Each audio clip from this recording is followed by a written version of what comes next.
ரெண்டு பேரும் பேசாமே இருந்தா இப்படி? மகேஷ பத்தி நான் உங்களுக்கு சொல்ல வேண்டிய அவசியம் இல்ல, நீங்களே சொல்லிட்டீங்க மகேஷ் யாருன்னு. அதனாலதாம்மா யோசிக்கிறேன். தம்பியோட தகுதிக்கு எங்க குடும்பத்துல பொண்ணு கேட்கறது அவருக்கு பெருந்தன்மையா இருக்கலாம். ஆனா நாங்க எந்த விதத்திலையும் அவர் தகுதிக்கு பொருத்தமானவங்க இல்ல. இது சரிப்பட்டு வராதுன்னு தோணுதுமா. அப்படி சொல்லுங்க மாமா.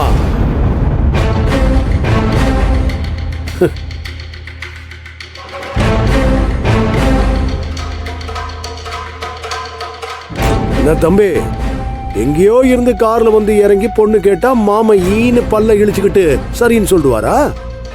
காசு பணத்துக்கு மயங்குற ஆள் இல்லை என் மாமன்.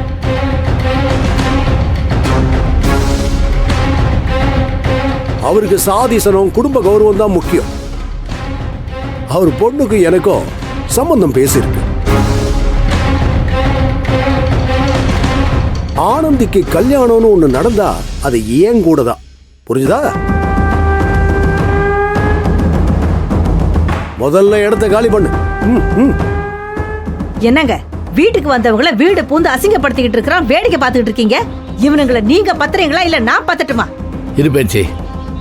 எல்லை சுயம்பு, உன் எல்லையை மீறி என் குடும்பத்துக்குள்ள மூக்க நுழைக்கிற.